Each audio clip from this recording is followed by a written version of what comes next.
Guys, welcome dito sa ating channel guys. Pag-uusapan natin ngayon guys yung bagong update po ni Celebi sa darating po na December 12. Isipin nyo guys, 3,000 points lang po yung kailangan natin. Makaka-withdraw na po tayo ng 100 pesos po. Dito kay Celebi na darating po na December 12. Sa may 7-11 po tayo makaka-withdraw nito guys. Hindi ba natin alam kung i-withdraw ba natin siya ng 100 pesos o ibang bibili lang o pwede natin siya ibang bayad sa mga bibili natin sa 7-11. Isipin nyo guys, sa 3,000 points pwede na tayo maka-withdraw ng 100 pesos o pwede natin siya ibang bayad sa may 7-11. Sa darating po yan na December 12. At syempre guys, pagdating po ng December 12, i-content po natin yan kung talaga makaka-withdraw ba tayo o hindi dito sa 7-11 gamit po itong 3,000 point ni Celebi Apps. Then guys, syempre maraming salamat po sa pagsuporta at sa panonood dito sa ating YouTube channel lang guys. Maraming salamat po sa mga katanungan po na sasagutin po natin dito sa ating YouTube channel. Ayan guys, yung mga comment niyo guys, sasagutin po natin isa-isa yan. At kung meron kang katanungan guys, is comment mo na yan sa baba para po sa susunod po natin video is masagot po natin.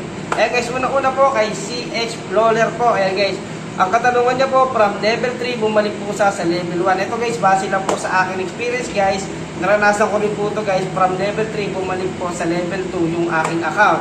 Guys, ito guys, papakita ko guys. Ayan guys, level 3 na po itong akin account.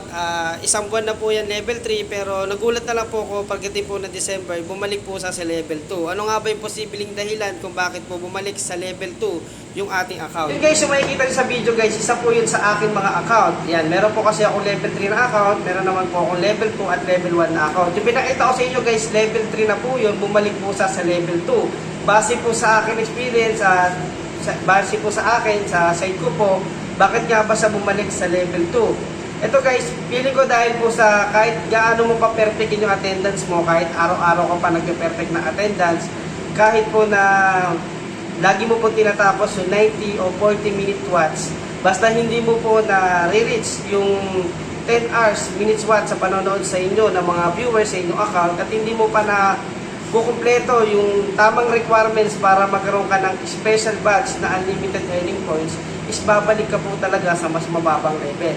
Hanggat hindi ka po nagkakaroon ng special badge na unlimited earning points. Kaya dapat po, sikapin po natin na ma-reach yung 10 hours minutes watch at ma-reach po natin yung requirements na unlimited earning points po para po at least pag nag-apply na po tayo sa special badge na yan at na-accept na po ni Celebi, hindi na po bababa yung ating account. Hindi na po bababa sa level 2 o level 1. Kasi kung mananatili lang po yan level 3, susunod na pan, susunod na pan, bababa at bababa po yan. Base lang po ito sa akin experience, kapag hindi nyo po na-reach yung requirements po na para makapag-apply sa unlimited earning points, bababa po yung account natin kahit level 3 na po yan. Yan po guys. At yun lang guys, kung meron ka pang katanungan guys, pwede mo dyan i-comment sa ating comment section at para po masagot natin ang inyong katanungan. Yun lang guys, maraming salamat sa panonood po. At sana guys, maraming salamat po sa panonood. At pwede nyo rin po kayo follow dito sa ating Facebook account. At pwede nyo rin po kayo message about po dito sa ating Celebi Apps. Yun lang guys, maraming salamat po.